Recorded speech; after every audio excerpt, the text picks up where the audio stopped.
Welcome back to the Law School Toolbox podcast. Today, we're excited to have ex-BigLaw recruiter Sadie Jones here with us to talk a bit more about the upcoming winter OCI process. Your Law School Toolbox host today is Allison Monahan, and typically I'm with Lee Burgess. We're here to demystify the law school and early legal career experience so that you'll be the best law student and lawyer you can be. Together with the co-creators of the Law School Toolbox, the Bar Exam Toolbox, and the career-related website Career Dicta. I also run the Girls Guide to Law School. If you enjoy the show, please leave a review or rating on your favorite listening app. And if you have any questions, don't hesitate to reach out to us. You can always reach us via the contact form on lawschooltoolbox.com, and we would love to hear from you. With that, let's get started.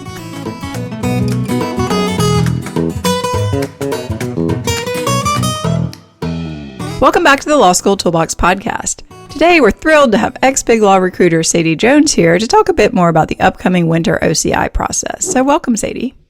Thanks for having me back. It's my pleasure. Well, to kick things off, what are you hearing about the winter OCI and what firms have already been doing beforehand? I know there was some speculation. A lot of places were just going to ignore this and go ahead and hire everyone early. Do you feel like that's turned out to be accurate? I think that a lot of firms thought they were going to do that, and I've heard of quite a few people getting sort of screen interviews or even having full round interviews and then being told that they're holding off on offers until they get to OCI. And I have not heard of a lot of offers going out yet. So I think what may have happened is that they sort of wanted to see the pool of people. I also think they're probably trying to see like what happens with the outside world, how the economy is going to do. You know, we're going to have a new administration. The virus has gotten worse. So I have a feeling that they wanted to kind of pull back a little and wait to see what like the outside forces are doing. Right. I guess that makes sense. I mean, they can kind of kick the tires on people and then be like, oh, you know, you guys are great, but we're just going to expand our pool a little bit and see who else comes in. Exactly. Which is, you know, hard if you're a student, but if you're an employer, that's sort of your right now. You're in the driver's seat for a while. Exactly. You can't really blame people for doing that, even if it's probably not exactly the nicest thing.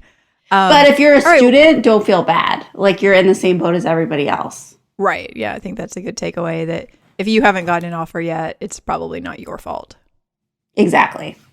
All right. Well, we talked about some basics of this whole process and, you know, what was changing in a different episode earlier that we can link to. But just basically, like, what's the general time frame now for this winter OCI process?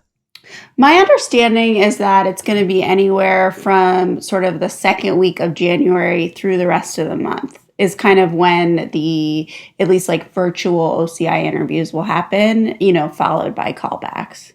Mm-hmm. Okay.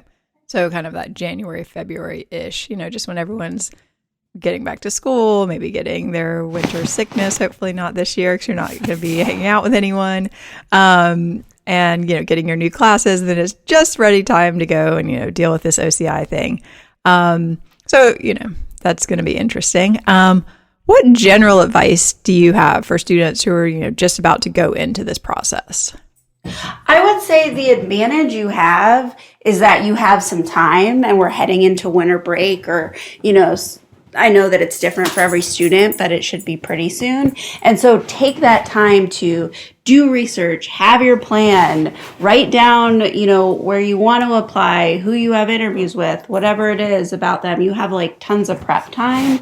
So I feel like that's great because normally you'd probably be working a summer job right into OCI. So, you know, take advantage of this time you have once your exams are over. No, I think that's great advice. I mean, I think one thing people sort of have underestimated in the past is how difficult it can be to do a bunch of interviews with different firms like in a compressed period of time and just to keep them all straight and to keep their offices straight and their practice groups straight. I mean, it seems like this would be a no-brainer, but, you know, I've heard tons of stories from friends of mine who were in these interviews. And I mean, even in my case, once I was talking to a firm that I thought was in New York and it was their DC office. You know, these things happen and you look like an idiot, basically. Definitely. And I think that, you know, that is something that you can sort of control a lot better now. Also that it's virtual, so you're not like physically running around, right. I think can be kind of helpful. But I think that you should take the time to get yourself really organized. Not that things won't come up, you know, and you got to roll with it. But I think you can do whatever you can to kind of get your whole setup ready and, you know, get to know the firms you're going to be talking to. Right. I mean, I'm just thinking if I'm doing a virtual interview, even behind my computer, like on the wall, I could have a Post-it note just with the basics, of this firm, like where are they located? What are their key practice groups? Like why am I interested? All those things that, are probably going to come up like, oh, why are you interested in firm ABC? Oh, well, if you can just spill that off, it's going to sound a lot better than, wait, you guys do bankruptcy, right? And it's like, no, we don't do bankruptcy. Definitely. I think there's a place here for some cheat sheets that you couldn't do in person. So take advantage of, whatever you can with this kind of crazy time. Right. Yeah. Look for the upsides. All right. Exactly. Well, let's talk a bit about a few sort of specific concerns that, we've heard about or that people are probably wondering about. So, right now people are either just getting grades, they've gotten some grades, they're about to be getting a grade. How can they handle a bad grade or two from the fall 2020 semester going into this process and knowing that firms are probably either going to have these or they're going to be asking about them? So obviously you need to prepare for them to ask about it and have kind of a simple answer. I think that sometimes people get really defensive about the grades or uncomfortable and kind of focus on it or write an extremely long explanation of how it happened. They do these like supplements with their application. Personally, I don't like any of that. If you have a really specific reason, maybe why you had a completely different grade from any grades you've ever gotten, like you had surgery, or you had COVID, somebody died in your family, something really specific happened, then I could understand explaining it. Other than that, it's a hard time for everybody. I'm sure that a lot of students' grades went down. I think you have to be prepared to just like talk about it quickly, maybe talk about what you're doing to improve, talk about how maybe it's an anomaly, kind of focus on the positive and just move on. So I really don't think that you should focus too much. And if they have a set like GPA, cutoff or whatever it is, that is out of your control. So if you don't fit their criteria, you're going to move on to a firm where you do fit their criteria. This is the part of it that you can't change. Right. And I think part of the issue with the new grades is that these are going to feel fresher. So it's one thing if, you got a bad grade, say your first semester in contracts, and you can talk about that, calmly and explain that things happen. It's a little different if, you've completely bombed a class last semester and now someone's asking you about it. So I think you need to practice talking about it. Like you said, need to have your storyline, which is very compact, takes responsibility, but doesn't belabor the point.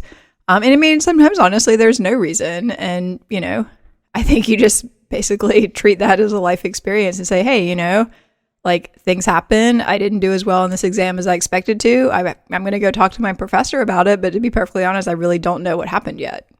And I think that sounds way better than a lot of students going into blaming certain things, right. All these excuses. That starts getting like no one wants to hear that. Right. I mean, here it's just like, I don't know what happened. Like, I would like to know what happened too. And I'm going to go talk to my professor and figure this out. But, things focus happen. On what you're going to do to change it. And if that's going to be the reason they don't give you a callback or they don't give you an offer, then that was going to be the reason. You can't change the grade. Right. And I think if anything, that just shows that you're a person who can kind of roll with things. And, if you're going to be working in a law firm, I mean, if you're a litigator, you're going to lose things, that just happens. It doesn't matter how great you think your case is. You're not going to win every single hearing and every single motion for the rest of your life. And the same, I'm sure, with deals. I don't know anything about them. I'm sure things go wrong. So part of what they're looking for is just how do you handle things like this? How do you handle something and roll with it and not get like so defensive or so tied up in it? So it can be challenging, but I think just practice your story, like try not to get upset about it and just keep it as simple as possible. And I would suggest practicing it with another person who can give you feedback and take that feedback and, maybe try to adjust some things. If they tell you that it's sounding, too detailed or you're going on and on about it or whatever it is, like listen to them, try to, get the story kind of tight. Yeah, and you can even videotape yourself and watch it later and figure out what you might want to cut. I mean, you don't want to sound too scripted, but basically you want to have a story that you can make sound not totally scripted that's pretty much scripted. Definitely. I mean, I think this is the case with anything weird on your resume. I mean, anything people are going to ask you about in your background, you want to have the storyline ready to go. And you can literally give them the same story every single person. I mean, I talk to every single person about how I went from architecture school to law school. because they want to know. And I needed to have a story. And it was basically word for word by the end. But they didn't think that. They thought I was just telling them something. I think the key here is to sort of take the emotion out of it would be my advice. Definitely. And I think practicing it will help, accomplish that. Yeah, because frankly, I mean, in the end, no one really cares. And like you said, if the grade itself is literally going to be the reason you don't get the offer, there's just nothing you can do about that at this point. Exactly. And focus on all the other great stuff you have to talk about. Exactly. All right. Well, what about a situation where maybe students don't get all of the first round interviews that they'd hoped for? Is all lost, or are there things that they can do at this point? Definitely all is never lost. So I would say, first of all, try to reach out to places where maybe you didn't get matched up with them. If we're talking about OCI, there's still a chance that you can get on their schedule. And I think we've talked about this before, but it's surprising how few law students actually directly reach out, and firms notice the students that do reach out. So there's always a chance. So you should be in touch with every firm that you wanted to talk to that you didn't get on their schedule. That's not like going around the process or cheating or anything. That's like completely acceptable. And then, if they tell you like there isn't space, let them know, if anything opens up, please let you just really love to make it work. And then I think kind of the general advice is sort of expand your search. And so maybe this is going to be more challenging than you initially thought. I think that this year particularly, you should be really broad in where you're looking. Right. I think, and also I would say any interviews that you do have, to really treat those as real, like valid interviews that you're going to take seriously. Because I think it's going to be a weird year and people just don't know what's going to happen. So, sometimes people maybe get a little arrogant, like, oh, I don't have to prepare for this interview. Like I'm a shoo-in at this firm. But if you go in with that kind of attitude, you're probably not. Absolutely. I think that, things are going to be very competitive, and the firms are kind of probably going to have their choice of, who they want. And so you should take everything really seriously, and you should be trying to get an offer everywhere. And you should kind of like throw out whatever your plan was maybe last year and focus on the now. Right. I think focus on what's in front of you, what you have in your pocket. And I mean, I always say, even if it's a firm that maybe is not your absolute first choice, if you're going to do an interview with them, you may as well try to get that call back. And if you get that call back, you may as well try to get that offer, because you can always turn it down. But it's better to have options. Right. You should want to get an offer from as many places as possible, because you don't really know how it's all going to turn out. And, if there's a place you absolutely know you would never work, it's a practice group you would never do, even if you had no other options, that's one thing. But I would say have an open mind. You may end up doing something you didn't think you were going to do, and that might be okay. So you kind of have to like separate those two things. Right. And I would say in that first case, the nice thing to do in that scenario, like say, for example, you thought you might need to be in a different city. So you applied to a couple of firms in that city, and now it's turning out, for whatever personal reason, you don't need to be there. I would say don't do those interviews, tell them as soon as possible and let someone else have that spot. Yeah, I think that people should try to, look out for their classmates, especially now, and don't take things that you're not really going to, do because you may be taking a spot from somebody else. Yeah, for sure. I mean, if you know absolutely for whatever reason, like this is something you would definitely not ever accept an offer, then just turn it down and like don't waste everyone's time. Exactly.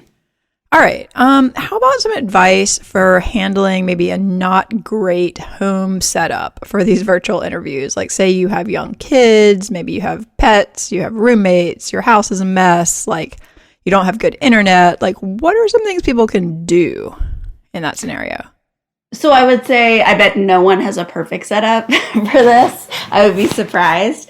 But I do think, that's where what I was saying about getting set up early, is a good idea. So, there may be a situation where you need to find an area of your house that you can clean up and make the background, the office space. Hopefully it has a door. Maybe that the rest of your family can leave the house while you're doing this. You can talk to them about that ahead of time. There are things people can do outside right now or other places. I also think if it was OCI and you know everything sort of in one day, you could consider like renting another space. Like there are hotel rooms or things that are pretty safe right now that like are doing by the day office space. So I think that could potentially be worth it, even though there would be a cost involved, if you knew that you were doing like a bunch back to back, and they probably have like a good sort of tech setup and you're alone. If there was really nothing you could do in your house to keep everyone away, maybe there is somebody you know where there is a way to safely use their space. So I would be creative about like where else you could possibly go. And then worst case scenario, I think you sort of do the best you can in your house, and maybe you're going to have to apologize if something happens or disrupts or whatever it is, and, you know, show that you can roll with it like we've talked about. I think that's right. And it's also possible your school may have options if you're living near your school. I mean, they want you to succeed here and probably understand that in some cases, you know, your house might not be the best place to do interviews. So reach out to people. And you can really get creative in your house. I mean, all you actually need, you know, if you're not being interrupted by like children and pets and roommates and things like that, is you just need a wall that you can have your back to, and then have your computer in front of you and like a light behind the computer. That works totally fine. Like I've done that setup. I mean, I'm literally podcasting right now from a walk-in closet. I've done setups in my kitchen because the light is good and everyone thinks it looks great. I mean, I've gotten my sister set up for interviews in like this dark corner of her downstairs. It's not even like really a house. I mean, you know, like they're definitely a lot. You put a little plant, put some succulents, and like everything's going to look great. I think the bigger problem is the interruptions. Absolutely. That's why I think you have to be very clear with whoever else is there, you know, that you're doing this, and see if there's anything you can do to make sure that they don't interrupt you unless it was like an emergency. Right. You don't want to be that guy whose like kid comes crawling in while he's doing the BBC interview. Although I guess he went viral and everyone loves it. I know. Now, so. They might think it's cute, but not ideal. Yeah. I think ideally we want to not have, you know, your cute dog jumping on your lap if you can avoid it. Exactly. And, you know, your dog could be there. You just make sure they're not on the camera. Like also, you know, you're really only looking in the space that they can see is the other thing, like you were saying about being creative. Yeah, you just need a wall. You need a blank wall. Right. You can make that work. It could be like literally anywhere, just in a corner of your space. And so I think you just need to plan ahead the best you can to try to minimize the distractions and the noise and things like that. Right. And what about, you know, if there's a scenario where people maybe have internet issues or tech problems during these interviews? I mean, do you think this is something to talk about in advance with the firm? Like, hey, what should I do if we get disconnected? Like, can I call on the phone, or do you think people should just kind of roll with it? What's the best approach there? You know, I hope that firms are giving them a backup option. I think if it's like a concern, there's nothing wrong with saying that ahead of time, especially if you're talking to the recruiter or whoever set it up for you.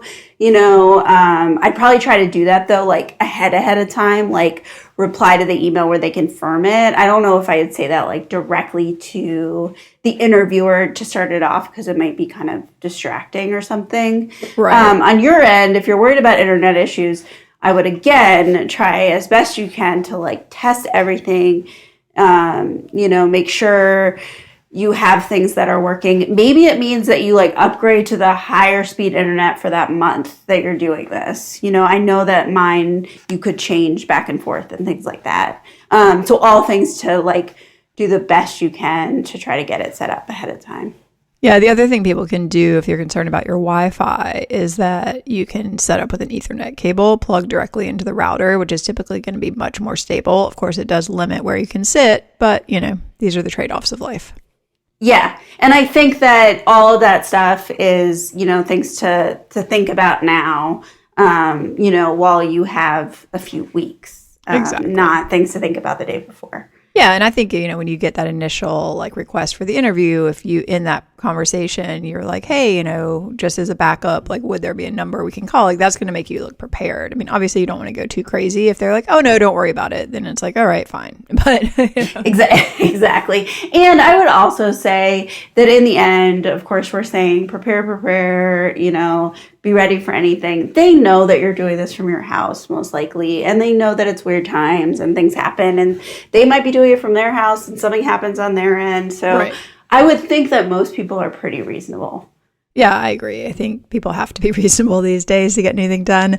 Yeah, so if your internet totally drops, I think, hopefully you have a phone number of someone you can call from your cell phone and say, hey, this is what just happened. What do you want me to do? And again, just not panic about it and not totally freak out. Just be like, this is a scenario. Like, how do you want me to handle it? I think it's similar. I've had people in person show up late for an interview, and it's like, that's not great, but it happens, and weird things happen no matter how much time you left. But if you're like talking about that for the whole interview, how stressed right. you are about it, then that's the problem. So it is sort of an opportunity to roll with it, not panic, and kind of move on. I agree. All right. This is a perennial question people have. What are some good questions to ask when the interview gets to that point? And I assume saying you don't have any questions is not really a great answer. That's the worst answer, but people do it a lot. Just haven't prepared. And I think that generally people sort of have their list of questions that they're probably asking to everybody, which I actually think is fine, because I think it's pretty rare that the interviewers are going to have talked to each other, and realize you asked the exact same question or care. So some of them I think should be specific to, what's the firm, what's the practice group. But I also think and you should look up any like news on the person recently, or articles about the firm, whatever. So if you have something that's really specific, I always think that's great. Just general questions. I mean, I like the questions about, what they normally do in a day. Sort of, some of it depends on sort of like the level of the lawyer. I'd probably ask different questions to a first-year associate than a partner. I think partners like being asked about their career path. If you've looked up their bio, like something interesting about how they got from, here to here, especially if it's like an area that you're really interested in practicing. You can ask them, what they think are important qualities to have as a new associate, like what they wish that they had known starting out, things like that. I agree with all that. I do think you have to be a little careful on the background research, not to appear to be stalkerish. I was going to say that. So it's like anything that's on the website or like on their LinkedIn profile, very obviously, totally fair game. If they lateraled, you notice they left one firm and moved to this one, totally fair to be like, oh, I noticed you moved to this firm a few years ago. Like, what was your thought process around that or whatever? Occasionally you get those people who like dig up some random nugget and like bring it out to show you, and you're like, that's actually really creepy. Yeah, and don't look at their social media. Right. This would be like the public facing professional profile stuff only. Like LinkedIn, right. I think is okay. Yeah, LinkedIn or the website. Those are the two places. But if there's anything, I think sometimes people don't even think about it, and they do find their social media, and they don't even realize that that's where they knew that fact. So that's why I would say, like, maybe don't even look. Be careful about that. I've definitely seen that a few times, and it does really weird people out. Right. If like, it's something I saw you got married last week, last year in the Caribbean. It's like, what? Yeah, exactly. How was the resort? Like, this is not appropriate. Exactly. But if it's like a news article about a case they just worked on, that's great. Like, they know you're interested. Right. You can basically Google them for professional stuff, but don't go beyond that. Exactly. And I think if they have something really random on their bio, like in the past, like, they used to have some totally different career or something, like probably don't bring that up either. Yeah, I think you just don't want to get too into it in any way that isn't just like, the basics. Right, exactly. If it was hard for you to find this tidbit, do not bring it up. Yeah, if it's where they went to law school, that's fine. Yeah, whatever. All right. How do you think firms are going to handle the logistics of callback interviews? I mean, are they still thinking they're all going to be done in a row like they were in person? I mean, are they going to have breaks to like get a water? Like, how is this going to happen, do you think? So what I've seen so far, because I've seen a few of these virtual callbacks, is they're really similar setup to like a regular callback. They are all in a row, and you're sort of signed in, and then the different people join. during like the spot, their 30 minutes or whatever. They do seem to give like at least one break, especially if it's, let's say 4 or 5 or 6 interviews in a row. I did hear of somebody saying like the last interview was the like coffee interview, which I don't really think means anything because I was not sure if they were like expected to get a drink. Right, like go make your coffee. I think that was their way of saying it's like more casual. Right, like the it was the younger. Yeah, the like more junior associate. But I thought that was a funny way to say it. So I think it is sort of in a row, and there could be tech problems. There could be tech problems on their side, but it seems like firms have now sort of practiced this, know what video conferencing system they're using, how all of that's going to work. And I think they're all going to be virtual, for the foreseeable future in this sort of typical callback, one person after the other sort of way. Right. All right. So it sounds like relatively, similar at least. Well, before we wrap up, let's talk a little bit about some general etiquette questions around callbacks and that kind of thing. And I guess, the first round interviews too. This is a perennial question as well. And I think it's even more pointed in the virtual setting. Do students need to send thank you notes for virtual interviews? And if so, what do those look like? So I think this is a, personal preference. I don't think there's a right or wrong answer. For me personally, I've seen more people get into trouble sending thank you notes than not. So I always say, are you sure you want to do this? Because you need to make sure that there's like no issues with it, which means that you got the person's name right. If you're mentioning something you talked about, it is something you talked about with that person and not a different person in the schedule. There's no spelling or grammar mistakes. There's nothing strange about it. Like, all of those things happen, and they could be a reason you don't get an offer if it was really close. So I would say if you're sure about all of those, then I would treat it however you would have a normal interview, which is probably, if you normally send out thank you notes. I guess I would probably do email. Some people handwrite notes. I mean, you can, but that seems more complicated now. So I would say if you're sure, what you talked about, what you want to say, just keep it like short and sweet and probably send them, the next day or 2 days later or something like that. Yeah, I would say there's no point in sending a handwritten one because where would you even send it? Right. I mean, the good news is you can take notes now very easily. So, with each interview, you could just, if you decide you want to do this, and some of this probably depends on the part of the country too, like in the South, people probably send more thank you notes. But, you could write down like, Sadie, we discussed like her work on this particular case. And then my email to her, later that day or the next day, thanks so much for taking the time out of your busy day to meet with me. I really enjoyed hearing about your work on case X. Blah, one or two more sentences, done. If you have any question that maybe you don't remember who it was, just don't send it. We should take notes. I mean, if you didn't take notes on it, don't send it. Exactly.